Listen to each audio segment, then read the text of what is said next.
Oh my gosh, now it's telling me my live stream connection is not so good. Well, at least we're leaving this house soon. So just hang in there. I'm sure it'll get better soon. It's like as soon as I go live, it's been telling me it's not so great. But anyway, welcome, everybody. We are going to have a really fun reading today. So this is episode 6 of Demons Forever, and we're going to find out who Harper's sister is today. So this is going to be fun. Hey, Renee. Hey, Jenna. I was so glad to see some people were already here, like hanging out. And I did see, did anyone ever win the copy of her book? So I didn't actually announce the winner yet, and I haven't had a chance to even go back to the live stream. I have pretty much been going like literally nonstop. And Evie had a fever of 102 last night and is still actually asleep, but she was up all night and I was up with her. And then I've been going all day today. So I haven't even had time to go back to look at that. So it's going to be a miracle if everything gets sent out on time, but I'm going to do my best. But I will go today. It's on my list to choose the winners. I also need to choose a gift card winner from this weekend's virtual writing retreat. So there's a lot of things to do. So yeah, so we took Evie to get updated on all of her vaccinations and Andrew yesterday. And poor little one, I feel like my kids always have reactions to the vaccinations, just like fevers and not feeling well. And so I knew it was going to be a rough night, but it was just something we needed to do before we leave town and our normal doctor. So she's doing better. Poor little girl, was like having trouble walking because of the soreness in her leg from the shots. So I know she's feeling better today. But we did finally get her down for nap time, and she's been asleep now for almost 3 hours. So hopefully she'll be feeling much better after that little nap that she was able to take. But we are down to the wire in terms of our timing here. I've started moving stuff off the walls and everything else. And I do see that it's telling me again that my connection is not great. So just hang in there, you guys. And I can't really do anything about it except show up pixelated, I guess. Hopefully it'll solidify. Maybe it's because, well, I don't know, because Andrew's always on screens. But I don't know. Can't do anything about it. So today we have, let's see if I wrote out how many pages. I did not number the pages, but I'm going to number them real quick so I can see kind of how many pages I'm reading today.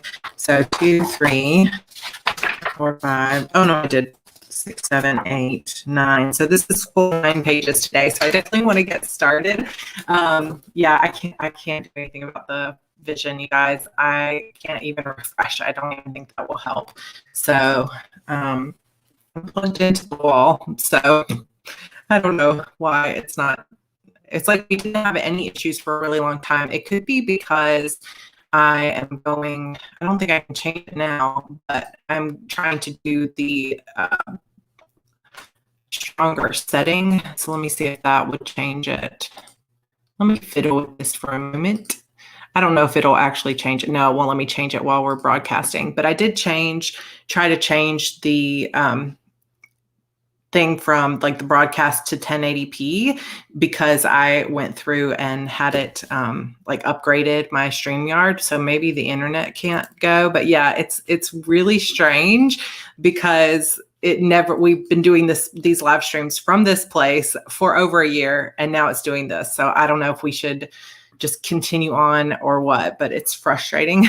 And I'm at that point. It was so funny because my best friend Kelly and I we didn't grow up together, but we both grew up loving Clue. Have you guys seen that movie? So it's better now, but it just kind of comes in and out. So are you using Wi-Fi? I mean, the Wi-Fi is on, but I'm connected to I don't want to turn Wi-Fi off because then it might just disconnect me altogether. I don't really know how this computer works. Not something to look at probably during the stream. Okay. George is trying to help, coming to the rescue. Hopefully it'll be better. This is kind of what happened last time too, is it's just been like struggling to catch up. I think it might be because I'm doing the 1080p, like trying to go in high definition, Sarah. So maybe it's just struggling with my internet. So, and actually when goes on the replay, I've noticed it doesn't seem to have a problem. It's just on the live stream. So this will be the last week of live streaming from here. So this will actually be the final episode of Demons Forever from this house. And I did mention to you guys before that Friday is going to be kind of a little bit up in the air. So on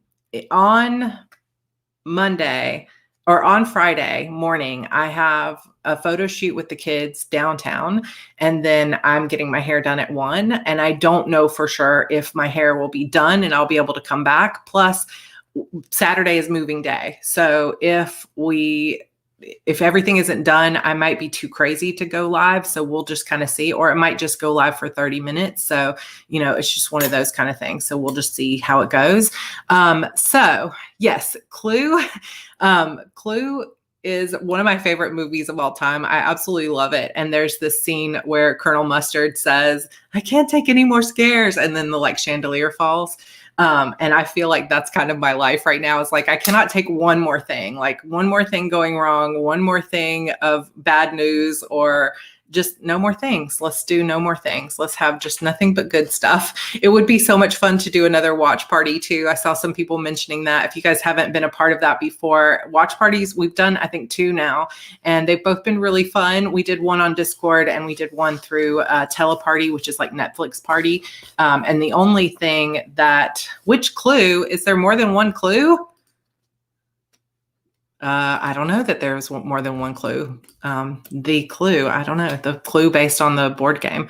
But yeah, it would be super fun to have a watch party of Clue. I would love that, or any old movie. If we do it on Teleparty, it just means everybody has to have their own Netflix subscription. And then some things are available in some countries. So there were some details to work out. So, but yeah, that which doesn't kill you, right, Kelly? Which is so true.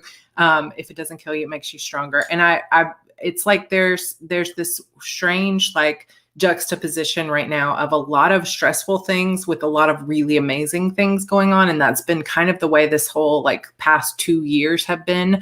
And so I'm looking forward to actually driving away from Charleston and saying, okay, whatever we have in the car is what we have with us. And whatever we have, packed in storage is just there to stay for however long it needs to stay. And all the details are dealt with. And, oh yeah, you could Teleparty with us. We should definitely do another one. Maybe when I get settled into our first Airbnb or something, that would be just kind of a fun Sunday afternoon kind of thing to do. It'd be fun. So let's talk about this episode. It's going to be awesome. I'm so excited. So just a quick show of hands without any spoilers. If you're here on the live stream, just if you have a chance, say whether you have read this book before and you know what's coming or not. So you can either say yes or no. And if you're excited, you could say, I'm excited to find out. So there was a Clue miniseries. I did not know that. Yes, of course, the one with Tim Curry for sure. Just my favorite. So several people, nope, no idea. Angela, I know it's coming. Yes, no. Okay, so we kind of have a good mix. That's good to see. So we have some people waiting to see reactions. We have some people that do know or don't know. And I'm leaving you on a cliffhanger today. So just be ready for it because it is coming. I'm going to take a quick sip of my drink. This is the mango passion fruit, I think is what it's called. No, Tango passion tea. I don't know. Here we go. On the previous episode, we basically had just some moments there, some more quiet moments where Harper's thinking about what's really going to happen and everything like that.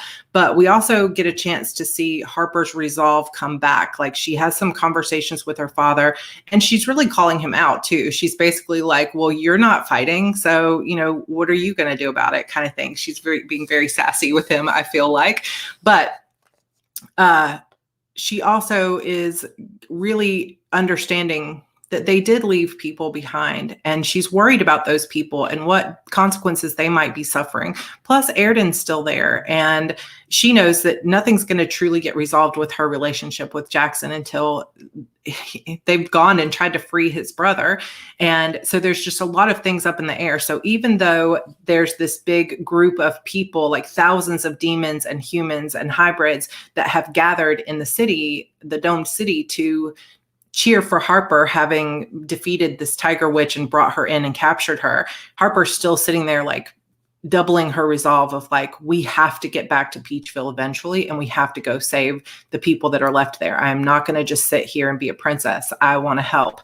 And so this kind of comes off the back of that. And we are at episode 6, chapter 20, Inner Demon. The rest of the week went by in a blur. I threw myself into my training, spending almost every spare moment of my time down in the dungeons.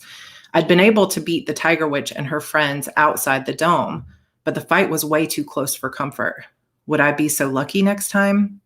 I still hadn't learned how to control the demon side of my power enough to use it to any real advantage in a fight.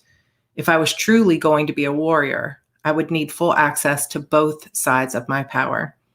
Jackson and I had agreed to wait until after my father's welcome home dance to make a decision about whether to stay here or go back to Peachville to try the ritual.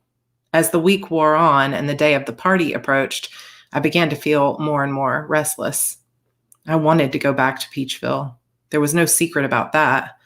I had never really been great at being patient, and I was dying to get back there and see if this spell would work or not. I also wanted to make sure my friends were safe.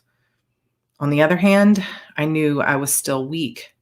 In a one-on-one fight with Priestess Winter, would I even last 5 seconds? The thought made me shiver. How could one witch be so powerful she would make even a demon king nervous? If I didn't learn to make the most of my hybrid powers, I knew I wouldn't stand a chance against a truly powerful witch. And I had no doubt that once she found out I was back in the human world, Priestess Winter would come after me with everything she had. Piotrek and Leroth worked with me in the mornings, but in the afternoons, Jackson and I were alone in the training room. "What do you want to work on today?" he asked. "More shields?" I sighed and shook my head. I was exhausted and frustrated.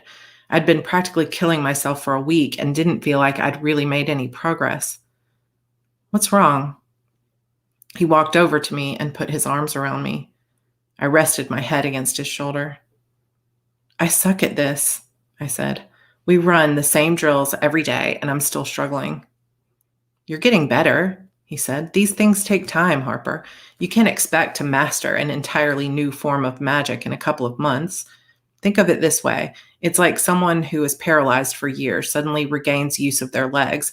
It's not like they'd be able to just stand up and start running a marathon. It would take months of intense therapy for them to learn how to even walk again, much less run. You have to give yourself more time." I pushed away. "We don't have time," I said. "Every day we spend here in the safety of this dome, the Order is plotting against me. They're pulling more demons through their portals and recruiting more young girls to their cheerleading teams. Every day they get farther and farther ahead." "And what exactly do you think we should do about it?" he asked, his jaw tensed. "We've talked about this 100 times already. If we rush into something because we're impatient, we're going to get ourselves killed. Then who will stand against the Order?" I kicked at the stone floor.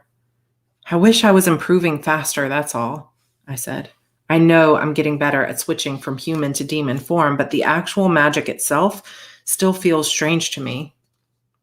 "How so?" he asked. "Let's talk it out." I shrugged. "It's hard to explain. I mean, I can use both sides of my magic to create the same fire, but I still don't really understand why I would use one over the other in a fight." "Okay, then let's try them both," he said. "One at a time. See if you can put into words how they're different. Then we'll figure out why you might use one in certain situations instead of the other." I stared down at the floor. I was so used to magic coming easily to me. Sure, I'd worked hard, but most things only took me a few days to really master. Using demon magic was different. It scared me. Every time I started to use it, something inside me panicked and I backed off. I wanted to understand it, but at the same time, part of me wanted to just settle for using my normal witch magic and stay far away from the demon side of myself. "Come on," he said, "we'll start easy." He moved a training dummy to the middle of the room, then came to stand beside me. "Try to set the dummy on fire using the human half of your power," he said. "Really concentrate on how it feels and where your power comes from." I breathed deep, taking a moment to really connect to the earth beneath my feet. I raised my hands, spread my fingers wide as the tips erupted in flames. I drew them back and pushed forward, sending flames dancing through the air toward the dummy. "What did that feel like?" Jackson asked. "Safe," I said. "Controlled." "Okay, what else?" I thought of how Zara had taught me to focus using the image of a blue butterfly in the darkness of my mind to clear everything else from my thoughts. It felt grounded, focused, and calm.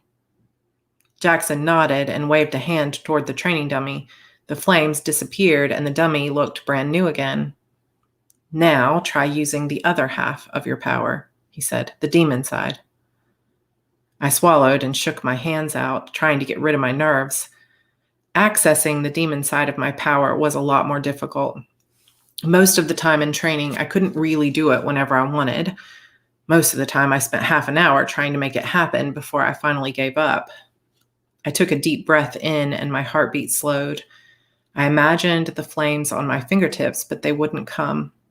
I shook my hands again, then lifted them in front of me.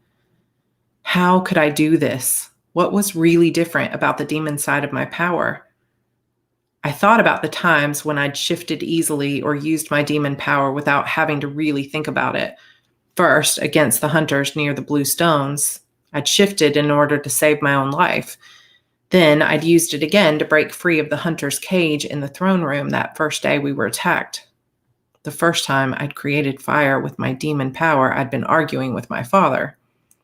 Each time the demon side came easily, I'd either been completely terrified of death or extremely angry, feelings that were the opposite of controlled and focused. There was nothing that felt safe about using my demon power. Instead, every time I shifted forms, panic seized my whole body.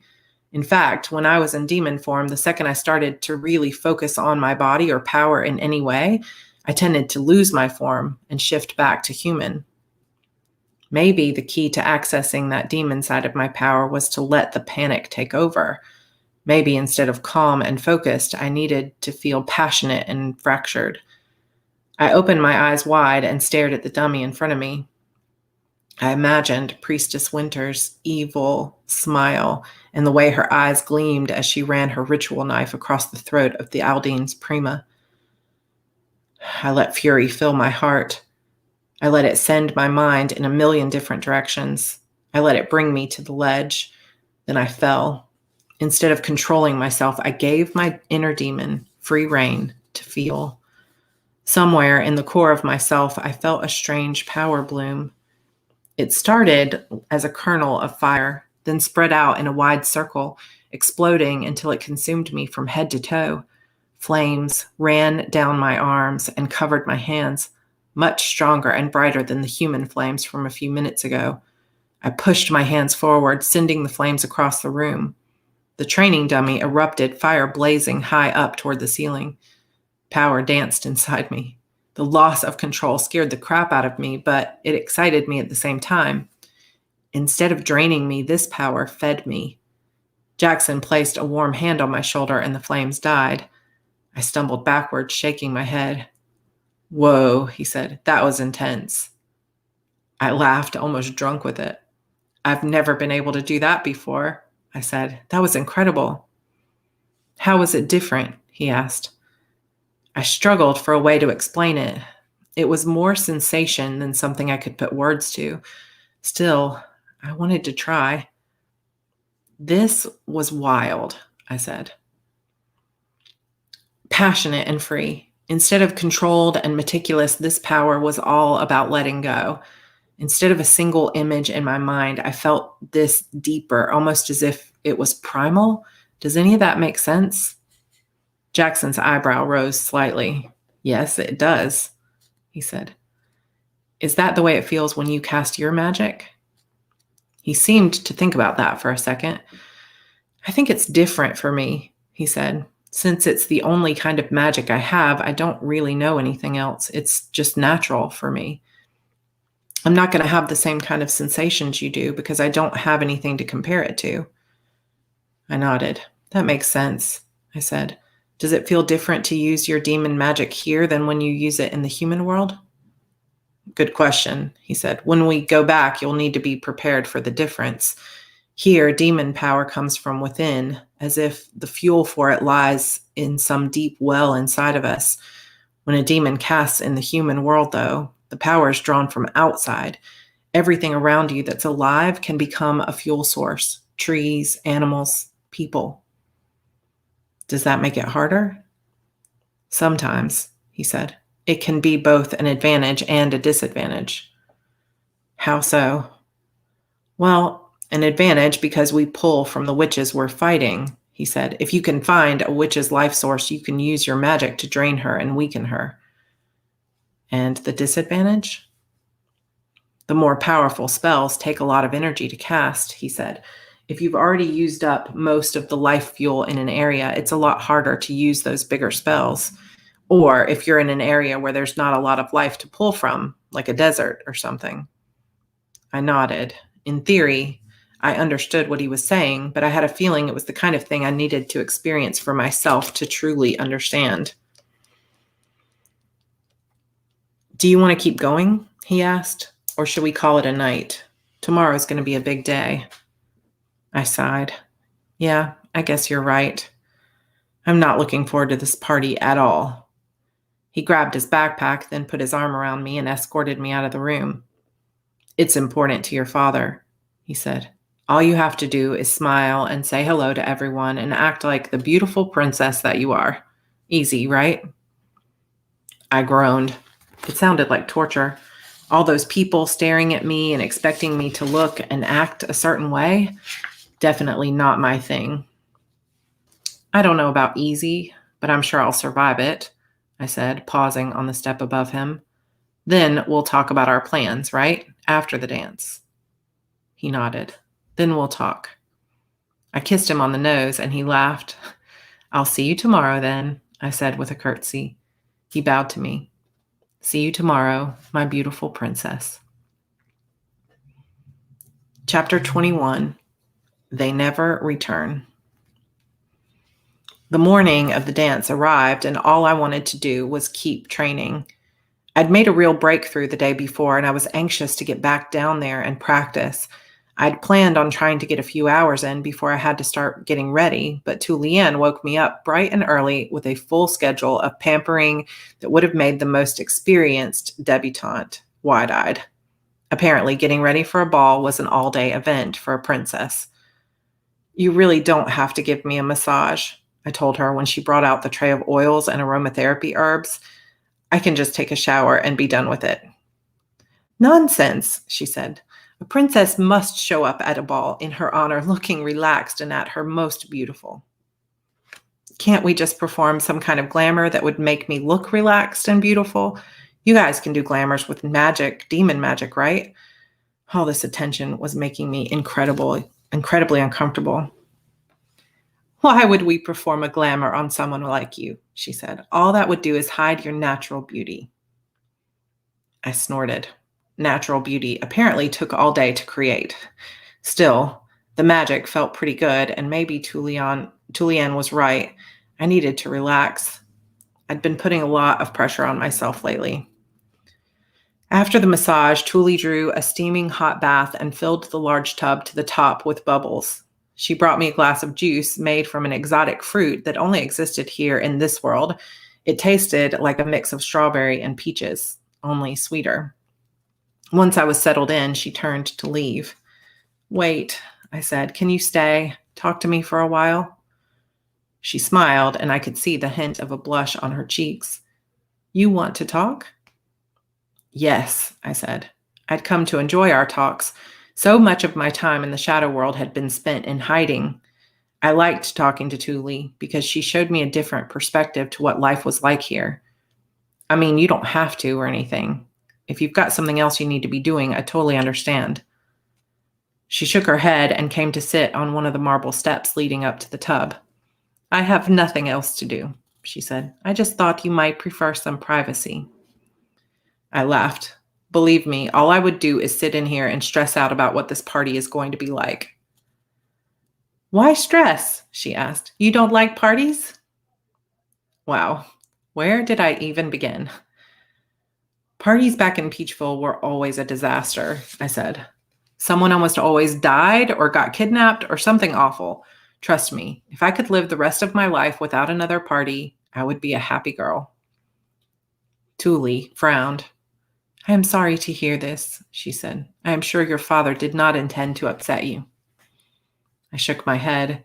It's really not that big of a deal, I said. I'm sure everything will be fine as long as I don't trip and fall or say something stupid. You will be just fine, she said with a smile. I'm not a very good princess, I said. I'm too clumsy and awkward. I think you are a perfect princess, she said, and everyone in the kingdom agrees with me. My stomach flipped over. They expect me to be their warrior, I said, running my hand across the mountain of bubbles around me. I'm not even sure what that means. Do they want me to be like my father and live to protect them? If it were up to me, I'd take an army to the human world and fight the order head on. What do you think the people want? Tuli's eyes darted to the door. I do not think I should speak against the king. Trust me, Tuli, no one is here but you and me, and I promise I can keep a secret, I said. I really like to know what you think, what the people here really want instead of just what my father thinks they want. She brought her hands into her lap and fidgeted a bit, then took a deep breath in and out. I think you are right that most of those who live here in the Southern Kingdom wish the king would be more aggressive, she said. The king's army only fights when a village is attacked or when a hunter gets close to one of our cities. They never initiate the fight or go directly after the order. Are there still a lot of demons living outside the dome? I asked. Not a lot, but there are still a handful of villages who do not want to become a part of the domed city. They understand the risks, but they are not willing to give up their independence. For many, their ancestors have lived in a certain place for centuries, she said. They leave their homes. That would be like admitting defeat. The king respects this. He sends out patrols and often visits these villages to make sure they are safe. I floated closer to her and rested my arms on the side of the tub. And are they? Safe, I mean? She made a pained sound and closed her eyes. I do not want to say anything against my king, she said. He is a wonderful leader, and he has done a lot for us here in the Southern Kingdom. But those who live outside the city are not safe, she said. When she looked back up at me, her eyes were moist with tears. My family comes from one of these villages, one of the Lakeland villages in the deeper south. They refuse to leave our homeland, but... Tension filled her voice and her hands trembled. Did something happen to them? I asked. She nodded and a sob shook her body. Her head fell into her hands. I grabbed a robe she had set out for me and got out of the tub. I put my arms around her and let her cry it out. My heart ached for her. It was obvious that whoever she had lost was someone she cared about tremendously. When she calmed down, she swiped at her tear-stained face and pulled away. I am sorry, she said. You are supposed to be relaxing, and here I am, crying and burdening you with my sorrows. You are not a burden, I said. I want to hear about what happened. I want to help if I can. No one can help, she said. My mother was taken. My brother, too, by hunters of the order. There is no one who can save them now. Everyone knows that once a demon has been taken to the human world, they never return. The sadness in her eyes broke my heart. I wanted to be able to help her, but I knew the awful truth of the situation. Her family members had become slaves, forced to live inside the body of a witch somewhere on Earth. It would be nearly impossible to find them, and even if we could find them, I had no idea if we could free them. I'm sorry. I didn't know what else to say to her. I didn't want to give her false hope, but what if the reversal ritual actually worked? How many lives could we save? I wish there was something I could do. I wish that as well, she said. My family has mourned my mother and little brother as if they are dead. I know there's nothing you can do for them, but I still have my father and my older sister who live in that village.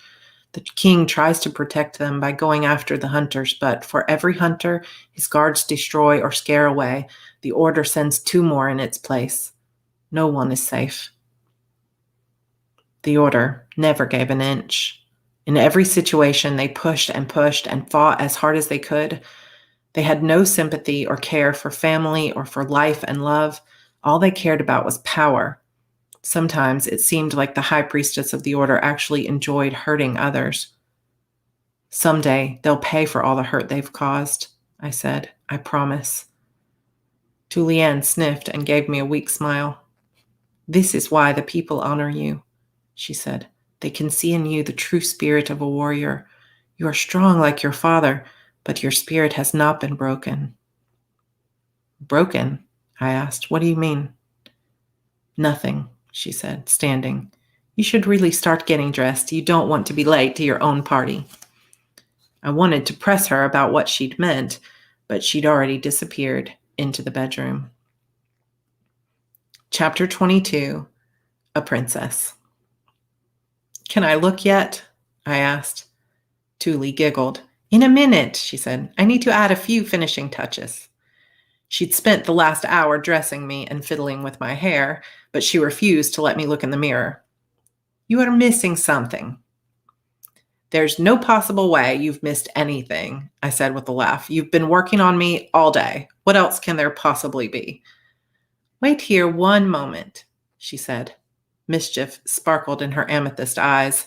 She disappeared into the large closet and emerged a second later with a large silver box.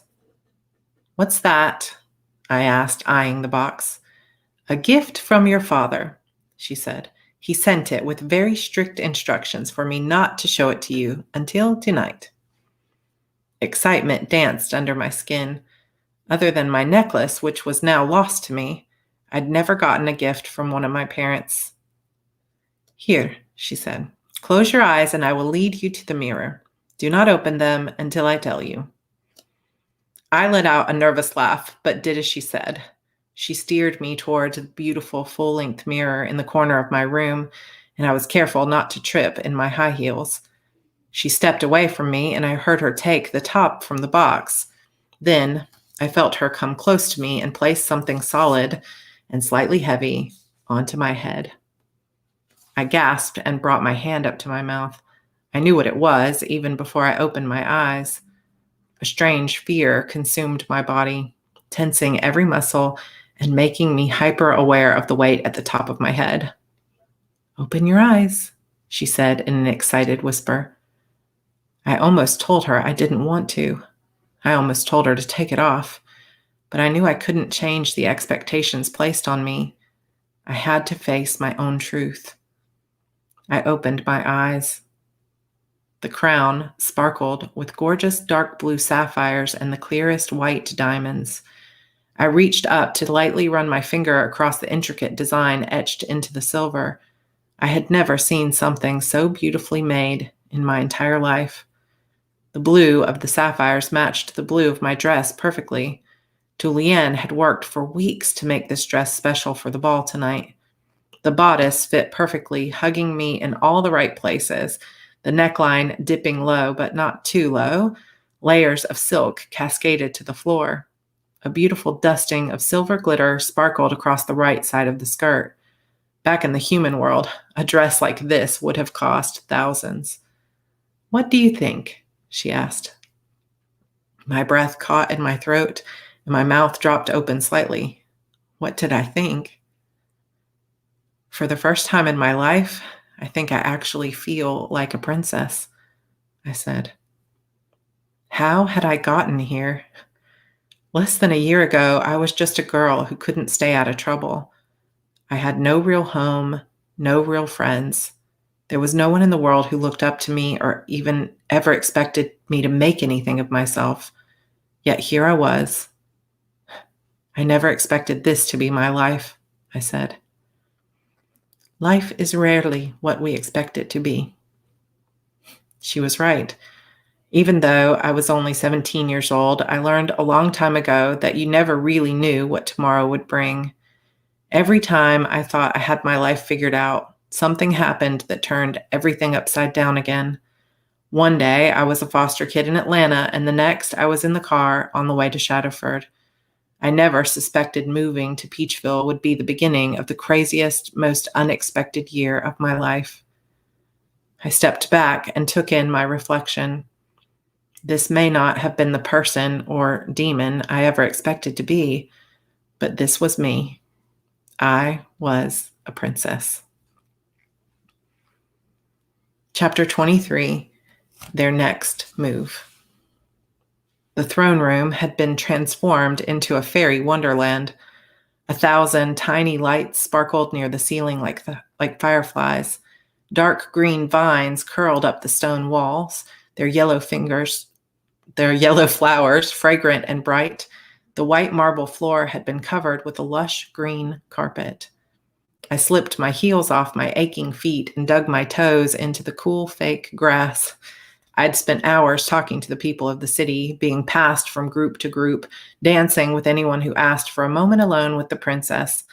As the crowd around me finally began to thin, I felt a warm hand caress my back. May I have this dance? A familiar voice whispered in my ear. The warmth of his breath on my bare neck sent shivers of pleasure from my head to my toes. I turned, and the sight of him took my breath away. Jackson bowed, then offered his hand to me. I curtsied and slipped my hand into his. I have never in my life seen anything so beautiful, he said as the music began. I reached up to touch the delicate crown. Isn't it gorgeous? His lips curled into the sexy half smile, and he raised one eyebrow. I wasn't talking about the crown. My face and neck grew warm, and I ducked my head to hide my red cheeks. I've missed you, he said, pulling me closer. The orchestra played a waltz, and Jackson twirled me around the dimly lit dance floor. Do you have any idea how hard it was for me to stay away from you for this long? All I've wanted to do was get you in my arms. I smiled and pressed my cheek against his shoulder. That's the only place I've wanted to be. The people of this city adore you, he said. They believe in you. I hope I can live up to what they want me to be, I said. You already are everything they want you to be, Harper. Don't you see that? I pulled away enough to be able to look into his eyes. We have to get serious about a plan to get home to Peachville, I said. As much as I love it here, I can't help but feel like we're running out of time. I keep waiting for the order to make their next move. His eyes grew serious. I know what you mean, he said. But tonight, I just want to feel your body close to mine. Tomorrow we can worry about a plan. I closed my eyes and lost myself in the music and the feel of his strong arms around me. A commotion near the throne pulled me from my dream state, but we were lost in the crowd. I couldn't see what was going on. Jackson and I continued to dance for a moment, but when a scream echoed through the hall, a knowing chill ran across my back. I clasped Jackson's hand and ran toward the throne. A large group had clustered together around the steps, and Jackson and I had to force our way through. The orchestra stopped mid-song and was replaced by a chorus of gasps and screams and excited chatter. Please, I said, I need to get through. Panic crawled through my veins.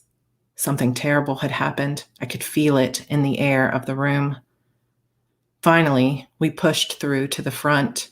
A bloodied figure knelt at my father's feet.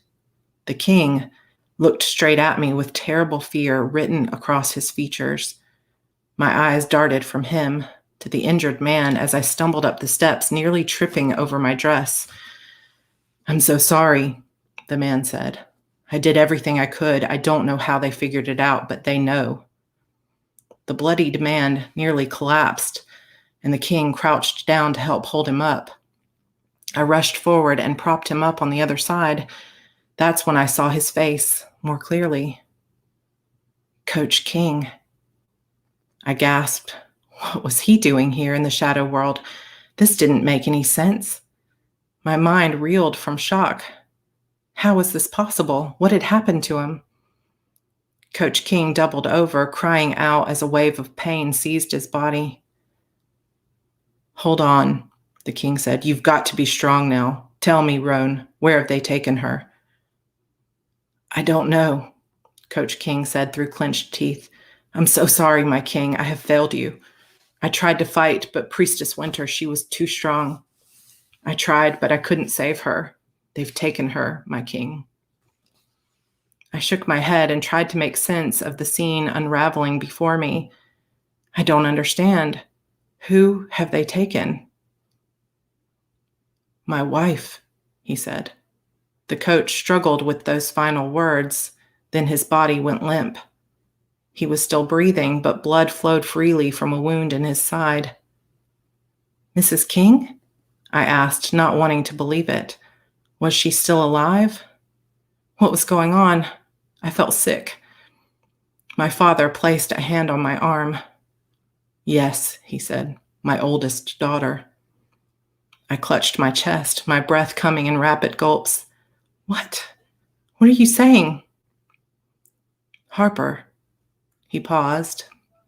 The expression in his silver eyes chilled me to the bone. "The order's taken, your sister."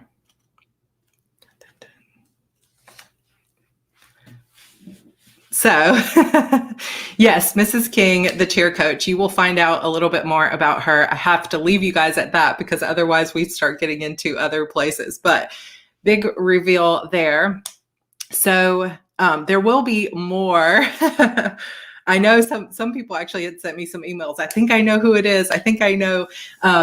So good job on those of you who remembered or who knew. I know that some people had seen that coming and some people had not seen it coming. So it just is one of those kind of sort of twists and turns. But you knew it had to be somebody who was older than Harper. But you also, it's one of those weird things of like, but they can mess with people's memories, with people's glamour. So you never kind of know who it could be. But kind of two twists there, or two unexpected things. Because if you remember going back to the beginning of the whole series in book 1, you kind of think that maybe Coach King is the guy that, is the murderer, right? Like maybe he's the one who was killing, Tori or whatever. And now we find out that he's actually a demon married to Mrs. King, who is also a demon princess, half human, half demon princess. So you will find out more about what is really up with him and why was he there, and, we know his history there with Tori. He was having some kind of relationship with her. And so we will kind of find out, a little bit more about that. And if you kind of, not to give away things that happen later, but if you do go back and sort of think through it a little bit, she does. Yeah. So she does faint at the ritual, but that could be anybody that loved you. It's like if you cared about this person, you would faint if you thought she was going to die. Right. So it doesn't necessarily give it away that that's who it is, but it does give a clue. And then also you've got that kind of moment. This is something that was like perfect little symmetry there. We need to talk about this on Friday. I forgot how bold Mrs. King was, so I didn't figure it out until Coach King was on the steps. Yeah, exactly. I love these bloody parties. I know, isn't it always so funny? But when Mrs. King, and I can pull, if we're able to meet on Friday, which I'm hoping we will at least for a little while, when she first sees Harper, she kind of like when Harper passes out in front of that statue, she kind of like looks at that necklace, right? And like we never see, this would be like such a cool thing that I would love to do if I had infinite time as a writer, would be to go back and rewrite just brief scenes from other people's point of view, because I think that would be a really cool point of view to show. And yeah, the healing powers also would be a clue there, right? So she's got the black hair, which we talk about when in Harper's mother's journal. They really did connect that first moment. She has the healing powers, which, you know, the father is surprised that Harper didn't get it, because I won't even say her first name because I don't know if we've heard it yet, because Mrs. King did get those powers. So there's clues throughout, but back in that scene where Harper passes out when she's getting there, you have to think about it from what would have been Mrs. King's reaction really to that. And I would love to get a chance to write some of those kind of side backstory things, because I feel like it would be really fun to see, you know, here's Mrs. King. She knows, well, we'll find out more about what she knows too, but you have to assume she knows that she's got a sister out there. Or does she? Does she even know she's a demon? You know, those kind of things. Does she know anything about her own father? Or has he just been sending, you know, had someone kind of keeping an eye on her? So we'll find out more of those kind of things later. But we do know that Mrs. King was part of looking into the who is the actual Prima coming up. And when she saw that necklace, she knew that Harper was somebody special, but did she know it's her sister? And that's something that we'll get to find out more about as we move on. So is Mrs. King in her mid-20s? So she is, yes, sort of early 20s. And again, this is something that you kind of will get to realize about this town and this series even more so as we get into this particular book, is that, you know, you have to remember that even if somebody was 40, the order could make them look like they were 20, and they could give them a whole new life and alter everyone's memories. So it's kind of like, you can't really trust that anybody is who they say they are, or anything like that. But we do know from Harper's mother's journal that when she was babysitting, that the little girl for the man she fell in love with, his little girl was like 5 or 6 years old. So we know that then there's like the year of pregnancy or so on. So that would put Mrs. King somewhere around 23, 24 years old. So she's, you know, young cheerleading coach. She's brand new to the school, just graduated college, you know, that kind of thing. So, did I know that I would make her sister when I first wrote it? I did not. And I kind of, this is one of my like most fun things about writing this series, is there have been so many things, and you'll see more things throughout this particular book that will come full circle, that I didn't know that I would put, sometimes when I would see things in my head, I would put it into the book, but I wouldn't know how it's going to come full circle. And it wouldn't be until later as I'm writing it that I would be like, this is why that was important. And sometimes, I don't think we have yet either.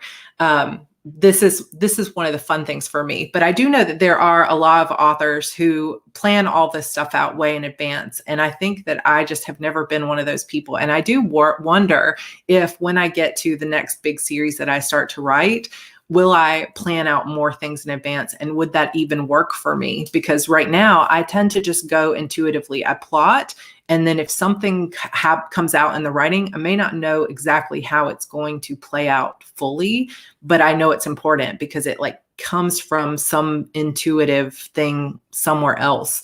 And there might be a few things here and there that never come back around the way I thought they would, but there's a lot of things that really do. And that's one of the reasons this particular book, Demons Forever, was so much fun for me when I wrote it, because there were a lot of things that came up that it was like, oh my gosh, like big surprises to me even. And you will, even all the stuff that you'll learn about Coach King, some of that stuff that comes back around from book one, some of the stuff you'll find out about Mrs. King, some of the things you'll find out about some of the other cheerleaders or the other people in Peachville, everybody. So there's going to be lots of reveals coming. So this is kind of, you know, if you think about, we're chapter 24 of, there's so many chapters in this book, you guys. Yeah, I was going to say, you probably get her name in the next chapter because surely they're going to talk about her more specifically. I have the whole book kind of, I have to keep it with a clip because usually I was keeping them just in a stack, the pages in the stack. And so anybody want to guess how many chapters are in this book? It's kind of ridiculous because there's so many like 2-page chapters. We're on chapter 24 and there are 92 chapters in this book. George used to give me a lot of crap about that because I write some very short chapters. Every once in a while you get a long one, a few long ones. 92, guys, 92. There are 92 chapters in this book.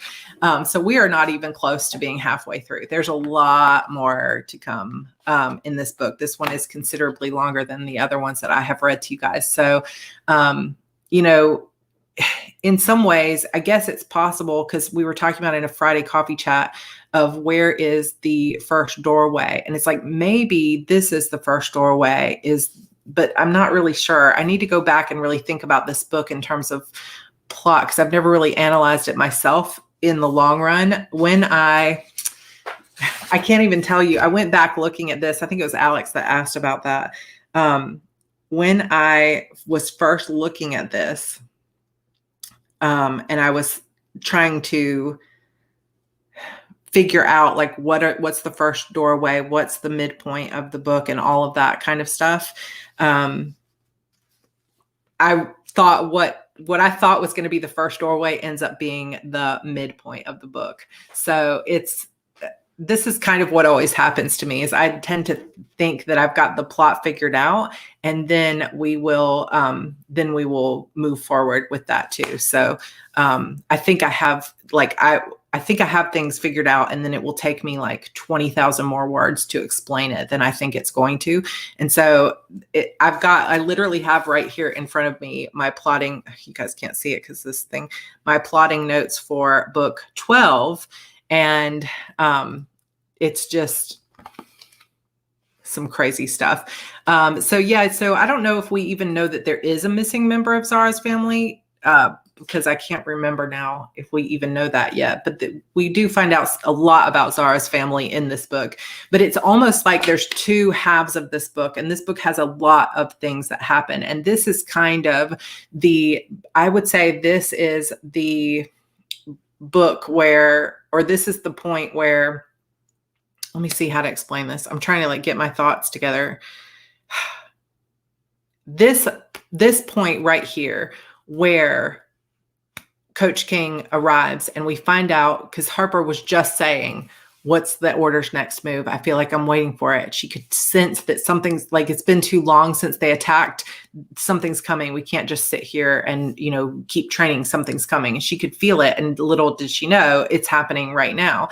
And somehow the Order found out how important Mrs. King is to the King and to to Harper and everything else. So they've now taken her, and what have they done with her? Is she still alive or not?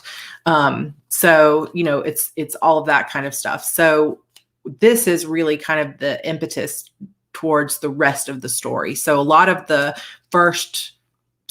this might be the first doorway. I just am not 100% certain, but the whole first part of the book is like her relationship with her father, her getting to understand what life as a princess is like and getting her magical feet out from under her so that she can fight, the Order, so she can try to go back and do what she intended to do. But this is where the action really begins. And we are, I think, Christabelle, you're giving kind of maybe potentially spoilers because I don't think that's something that they know about in the series yet. But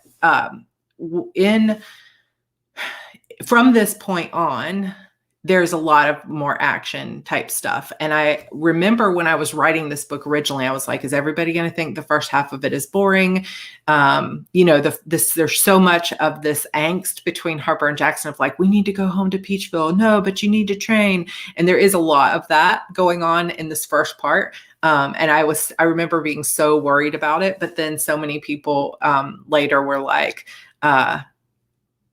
like beta readers and everybody else was like, no, it was perfect, because you sometimes need that calm before the storm, which is some of the fun of like writing that cliffhanger at the end. Like, what? She's a princess? This her father? Oh my God. Then you need that kind of like pacing moment as a reader, hopefully, to like try to, figure out what's really happening, get your feet out from under you. But this is kind of that like inciting event that is the thing that kicks off the whole rest of the story. And from here on, there is going to be twist after twist after twist. So you're going to get a lot of them coming in. And I really hope that I will be able to stick to the live stream schedule. So I'll just keep you guys updated as we go. I went to look, like our first Airbnb, one of them where we check in, we can actually check in at 3. So if that happens on time, then I'll be just barely like having moved everything in, and then, moving toward, we'll just find a place in the room where I can go live from there. I do want to, hopefully on Friday or next Monday, I will hopefully get a chance to go live with my actual like laptop, because I think I'm going to be going live with my laptop from now on. Because I'm going to have to pack up this whole computer and everything else. And it's going to be a little bit wild. So, yeah, please don't forget to like the video. Thank you guys again for being here. I hope that you enjoyed this particular one. I'm so excited for the things that you're going to learn, for those of you that didn't know. Oh, Janet said I couldn't wait, so I purchased the book and it was epic. I'm so glad that you enjoyed it. Definitely go pick it up if you would like to go see what happens. And I am so excited to write the final book in the series. But like I said, I really would love to get a chance to go back and revisit some of these things. But that's why it's really such a gift to have this time with you guys, where I'm reading this, some people that have read it before, some people that it's brand new to, but get this chance to read it to you, because it also gives me a chance to talk about it and to kind of revisit what it meant to me, which I feel like is just so perfect for writing this final book. And, I can't show you any of these notes because they're super crazy, but, yeah, it's definitely not coming together yet. I had someone send me a message yesterday that was like, is book 12 coming out soon? It's like, y'all, book 12 is not even started. Book 12 is still in the ideas phase, and it is going to be some months before it'll be a miracle if it's out before the end of this year. So just hang on to your hats, because I cannot rush this final book. I'm just definitely not going to do it. You could show us, but then you'd have to kill us. I'm really hoping that when I get to being on the road and, George and I in the car a lot, we like to plot and talk through story in the car. And I do think that it will be really fun to get a chance to talk through what's happening in this final book. And I'm hoping that it will just be like, that it'll be this really fun, creative time for me. I just got to get through the stress of the packing stuff. And we're almost there. Like, we are on the final downhill swing. It's just that final last little couple days. So yeah, and I just am not going to rush it. So I know there are some people that are like already anxious to get the next book, but it's like, oh, this one's going to take me some time. I have a feeling this one will probably be at least 125,000 words. Andrew knows some of the spoilers too, even though he has not read this series. He's read my Eternal Sorrows series, but he has not read this particular series. And he knows some of the spoilers because he hears us talking about it. And he's joked about just jumping in here and like saying, the Diamond Priestess's name is such and such. And I'm like, I will literally take away your computer and sell it. Forever. You will never have a computer again. So hopefully that will not happen. You can wait and release it June 14th next year. I mean, if there's only a year between the final books, I feel like that will be a win, but I'm hoping that I'll get it done faster. So we'll see. But this will be the last book that we read together. I'm not going to read books 7, 8, 9, 10, 11 here live, just because I I don't think that I want to do the 4 points of view as much. I think that that would just be harder and maybe slightly more stressful. So the plan right now is not to read those. So after we get through the Spooktacular, which will take us through, this book will take us all the way through October, we'll probably be taking kind of maybe a break for the rest of the year and only doing Friday coffee chats at that point. And then we'll see where we are. I'm so anxious to get back to actually reading The Witch's Door and writing that one. So we'll see kind of where that all falls in. But right now I have literally no idea. So will you still be able to play your video games? So George and I both ended our subscription to most of our video games, sadly, because I just don't think we're going to have the time right now. My computer is a Razer, and it is really a great gaming computer, but he hasn't tried his yet to see if he could play on his. But I think right now we might do some Roblox. I'm taking my Nintendo Switch with me.